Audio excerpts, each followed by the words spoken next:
Good morning, everyone. Good evening, also. This is Luda Kopikina with GAI Insights, where we rate AI daily news as essential, important, and optional to save you time and point you in the right direction in terms of trends and use cases. Today, we have a number of very important announcements and use cases, and we're excited to present them to you. The list of articles is on our website, gaiinsights.com/articles. So you can follow along and please comment in the comment section. All right, let's start with the first article. Ankash is traveling, so I'll be driving.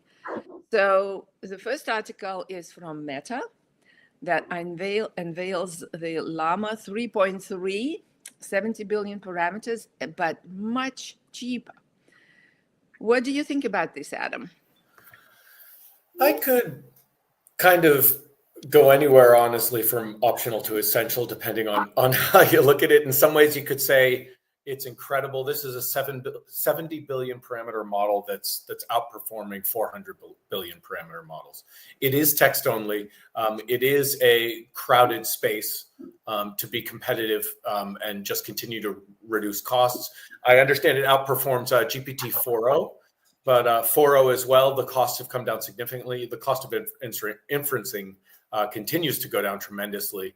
I'd probably end up in the middle somewhere and say this is important news, especially with everything Meta is doing with the Llama models. To have this smaller model that's so performant and so much less expensive is definitely worth taking note of. Yeah. What do you think about? Yeah, John. Yeah, I was saying essential for the same reasons. And I'm kind of where you are, Adam. I could go important or essential. But look, here we have the leading open source model in the West. And I don't know what the Chinese numbers are, but I think it's the leading open source model, period. This is a, incredibly high performance, looking here. And the cost is an order of magnitude cheaper, right? You look at 1 cent, 4 cents for a million tokens input output. It's just, I think it's spectacular. Plus, this article doesn't go into it, but when you get down to 70B, it's, you start to be able to put that thing on a phone, right? And that starts to get really interesting. So I was going to give it essential. Paul? I'll respect your chalk. I had it as important, but I'll respect the chalk today. And I want to push back. These are when you say that they have the most performant open source models. I mean, they're open. They're not open source, right? Yeah. They do have restrictions around the use. Oh yeah. Yes. I was also in important camp together with Adam and Paul. Important it is. 3 against 1, John. Nice try. Overruled. I'm just trying to keep people informed. You keeping people in the dark here. What can I tell you? Luda, I don't know if John's going to be a good student. He likes to be in the front of the classroom. I know.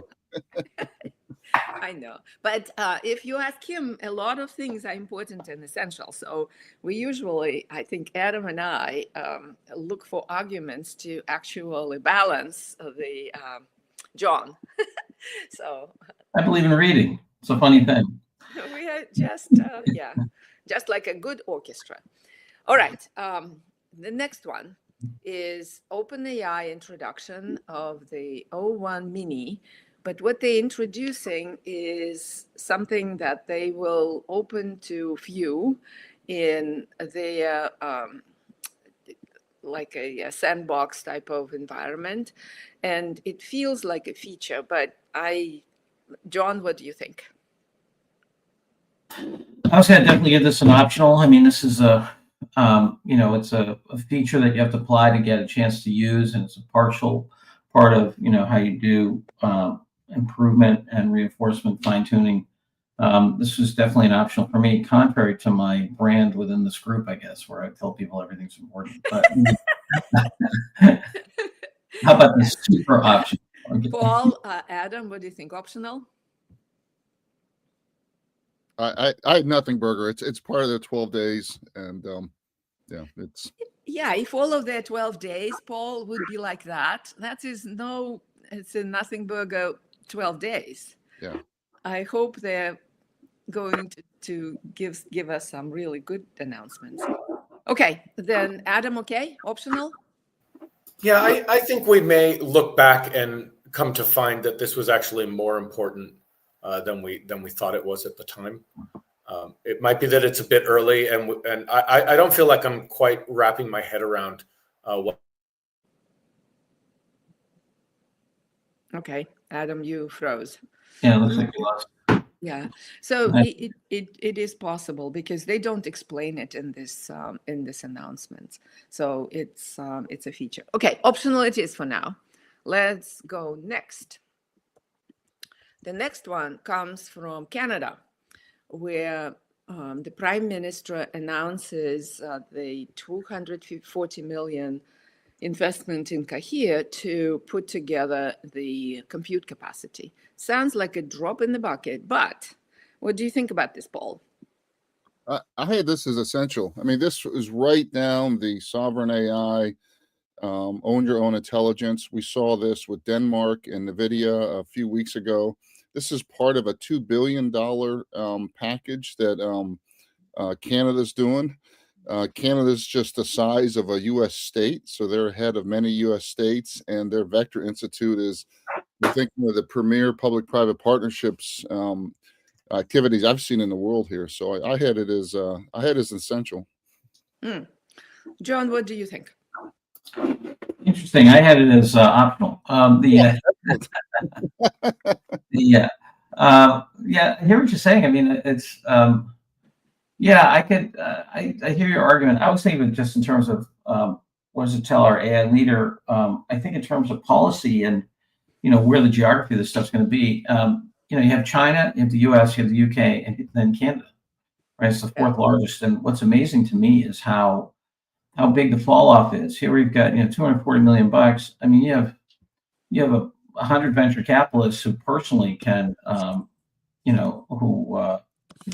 personally can write this $240 million check. I mean, it's kind of scary just how concentrated the wealth and the power is in all this. It reminds me of the statistic that 3 people in the United States have more money than the bottom 50%. But I could, from a sovereign AI standpoint, yeah, I think every nation's going to have to do this, and we have our. I'm highlighting a trend. We saw Mistral. I assume the French government's going to continue to get behind Mistral in Paris there, and we're seeing the Canadian government behind their indigenous vendor here.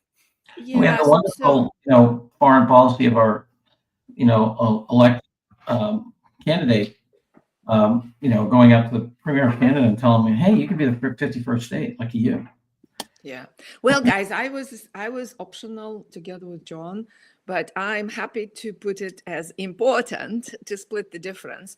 It is true that what they are doing with this 240 million, it's small, but raising a bigger fund, and so Kahir is very likely a force here to stay, and that's the important parameter for the leaders to know, I think.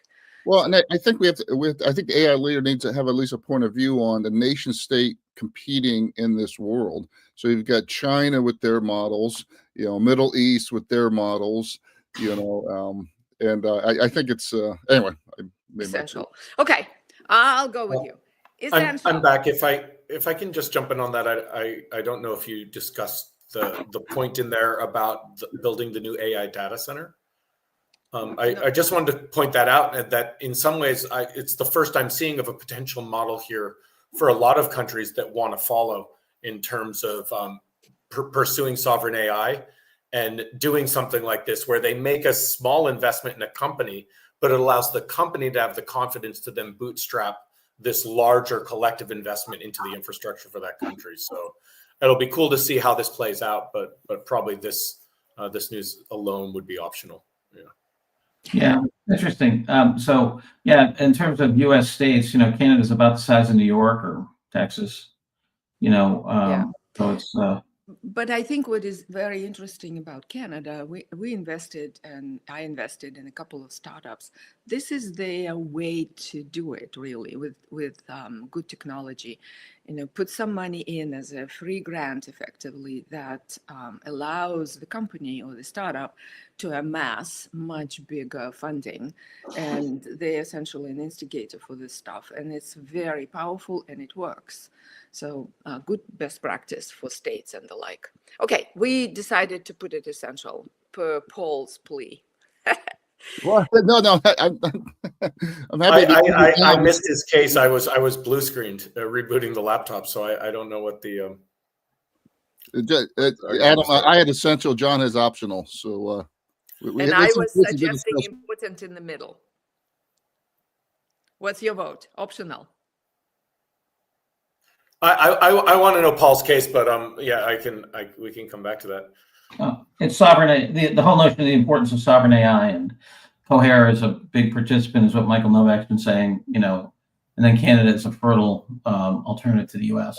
And therefore, if you want to do business in Canada, do you need to do in the Cohere? If you want to do business in France, do you need to do Mistral in the France? If you want to do a business in Abu Dhabi, do you need to do Falcon? So that's the. I'll tell you, if I was a multinational, I'd be doing it. I'd be doing the geopolitics of that. Okay, guys, after listening to all of you, important it is. Let's proceed. In the middle. Let's proceed. The averaging of categorical variables is yes. No, but my thinking is that he is here to stay with this funding and the like. So it is important parameter in the overall scheme of things. Okay, introducing this is from Google, introducing the vision language model, Paligama 2, that is the next version from the original vision language model, Paligama. So what do you think about it, Adam? I was trying to find some deeper, bigger deal here. It felt optional to me. It seems they already had a vision language model. This seems to be an increase in the performance with a newer version. So incremental step change. It's an important space to have these vision language models. There's an example. I think it's further down on this page, but it was in the research paper it links to where it was getting a little of the history on what this does, and it can just do very, very detailed descriptions of images. So it can say there's a cat in the background wearing a hat, in the foreground it's this and this, but it'll actually write the long text. And I think there's a lot of applications around training models where you need to have that visual understanding of what's happening to be able to get the context around what the information is from a synthetic data perspective. But this seems to be, like it says, there's long captioning, there's scalable performance. So it seemed to me like it was a step change, and I thought it was optional. Yeah. As Michael says, incremental optional. Yeah. Yeah. John Paul, okay with optional? Yep. Okay. Optional it is. Let's then proceed. The next one is a set of predictions that comes from NVIDIA, a whole bunch of folks in NVIDIA that are doing research, data science, and various other functions with multimodal models and the like. So it's essentially going through and they are telling us their opinions. John, what do you think? I had this as between optional and important. I know in the pregame show, I think so did Adam. There's some interesting, things in here. I want Brian's hair and beard. If you go back up, little Brian there, he has these serious. I haven't seen that. Might be the most important thing in the article. I haven't seen that since the 70s, man. That's just awesome. But this goes through some snippets of predictions. The thing I didn't like about it is there's very, very little data here and any kind of rigor. That might just be a fact of what they were asked to do, which is give 2 short paragraphs. So I don't know. I was kind of in between optional and important. Adam, what did you think? Yeah, I think I'm leaning towards optional. What I'm realizing is John's characterizing it here is that there was no real thesis. There was no sort of story or journey that they took us on. It was a bunch of interesting views and opinions, but just scrolling through a long page of a bunch of people who, I have to probably do a bunch of research to understand where they're coming from or what their perspective is informed by. It was a little too light, and it didn't really take me anywhere in specific. It was a very, very broad brush. So it left me wanting, especially given the length. It's a lot of people's perspectives, I guess. Yeah. Paul? Yeah, optional. I agree with Adam. Well stated. Yeah, it's interesting, but doesn't give you the structure. It wasn't organized. It's really just opinions, and it was a very long. Like, look, this is really a long thing. Okay, optional it is. And the last one, and this comes from AWS. It's not really a use case, but it is a walkthrough of how you can use Amazon Q Developer to work with legacy software and plan the rewrite and select the language you would need to rewrite, and it gives the overall schematic, and it goes through to what the various steps are, and then shows how the agent is working. So it's quite comprehensive, but I thought it was optional because it's not really a use case, even though the application is quite significant. What did you think about this, Paul? Optional for all the same reasons. Q, I'm actually pretty confused now on Q. I spent probably an hour in Amazon's booth last week, and it's kind of development framework. You can do everything, but this particular article is optional unless you've got mainframes, and that's a whole nother. Yeah. What did you think, Adam, Paul, or John? Yeah, I was thinking essential because now that now the thing I didn't know, I poked around a little bit, is how it compares to other code refactoring and analysis tools. But we talk about AI leader, we're really going to, we're going to 25. We're looking at a huge growth, we think, in adoption. If I were an AI leader in a large company, I would take a significant part of my budget and put it against code refactoring, because we used to do these kind of analyses when we were at Diamond, and you look at, if you look at the code base and say your IT budget, and you say how much of your money you're spending in stay in business, or what Gartner often calls non-discretionary, and then you have return on investment ones, new ones that are going to go save you some money, and then option creating kind of innovation and so forth. I believe the vast majority of IT shops are still looking at 60 to 90% on stay in business or non-discretionary spend. So if this can help free some of that up, through code refactoring or improvement, improvement of the code base, that really is a fantastic source for funding for doing more interesting and innovative things. So I was going to make the case for essential. The thing I don't know is, how does this compare to alternatives? Yeah. Adam, what did you think?